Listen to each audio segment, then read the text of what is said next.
And one last thought on the Super Bowl that you officiated, because I don't think we mentioned which one it was. What was the number of that one? Super Bowl 42. And that was, of course, for football fans. I mean, there's a lot of Super Bowls are great Super Bowls, but the one where it comes down to the wire like that and involves a team that was undefeated, that doesn't get to complete their undefeated season, with the Patriots losing to the Giants that day. Right. That seems like it's got to be one of the best Super Bowls ever. And you were, and the photo on your computer I saw upstairs, as the game-winning touchdown was being scored, caught by Plexical Burris in the end zone. That was your call. It was an easy call, I think. Thank goodness.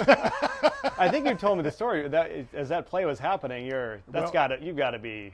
Here's how I'll give you the scenario for that. It was 31 seconds left to go in the game, and they're driving. And I had walked up to the guy working beside me. Gary Slaughter was his name. He was the head linesman in the game.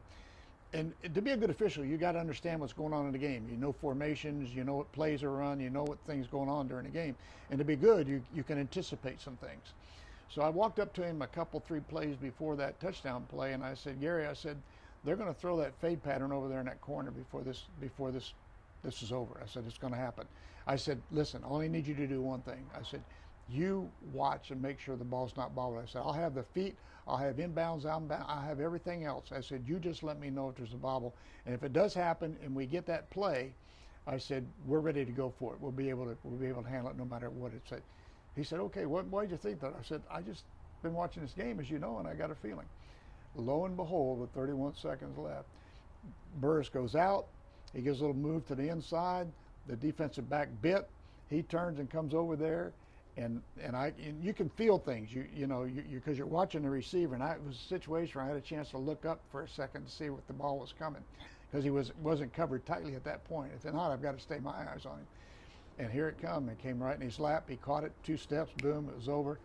And it was easy. Obviously, thank God it was an easy call. There was nothing to it, but it was an exciting moment. So we do the extra point, and Gary walks up to me. He said, "How in the world did you know that was going to happen?" I said, I just pay attention to what's going on here tonight. You know, I had that feeling. I just knew that they're going to try to throw that because he's a big guy and a little short guy. That's going to happen. And I knew when they lined up before that play started, I said this could be the time, because you got a 5'10" back against a 6'4" receiver. They're going to give it a shot. That's going to happen, and you got to be prepared for that moment. I mean, there's 100,000 people. 100 million people watching on television, and this is not a good time to have a mistake. Oh, are you able to get that thought out of your mind that so many people are watching and just treat it like a football game? Yeah, you know, when they put the thing on the tee and you go, it's another football game. And in my career, I was always able to block the noise out of my mind and everything.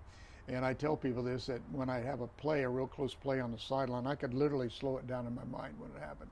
I know people think that's crazy, but I could slow it down in my mind when it's happened, and I could take an extra second or two to run it through one more time to make sure I was right before I made the call. I mean, it's just doing it for a long time and understanding it, studying film and watching film. I could literally slow it down and see it happen. Just a little more on that game, just seconds before that, just because I remember that catch by, I think his name is David Tyree, on his helmet. Caught the ball on the side of his 4th and whatever, and somehow that play didn't get... the quarterback almost got sacked. That's a play at a different point of the season that might almost be blown dead. It was that close, because he was kind of caught up by the defenders. I was downfield, and I saw it, and I'm looking straight in on it. I'm looking just dead straight in on it. And I'm sitting there thinking, I'm thinking, oh no, I said, this thing's going to get knocked away. And the defensive back was Rodney Harrison. And Rodney was known he was a hitter. He'd hit you. And I'm sitting there thinking, oh, he's going to knock him into the next week. And he hits him, and the ball just kind of hung there. And I'm almost ready to come in and call it incomplete, because if it had come off, we'd had to call it incomplete. And it just stayed there. And next week it got complete. And I remember this vividly in my mind. I said, they're going to win this football game. They're destined right now. They're destined to win this football game. Those things just don't happen. Yeah. I refereed in the NFL for 17 years. That's the only time I ever saw it. No, that's and I crazy. think that nobody's ever seen it again. So you think about things that happen and when it goes, and I just knew right then. I thought sure it'd be incomplete. Rodney Harris said, hey, and that ball go flying. We go on to the next play. He should have probably been sacked. Didn't get sacked. He's running around like crazy. He flips it up in the air. He gets it to the guy, and the guy catches on the side of his. I'm sitting there thinking, this just doesn't happen. It's their day. It's their day.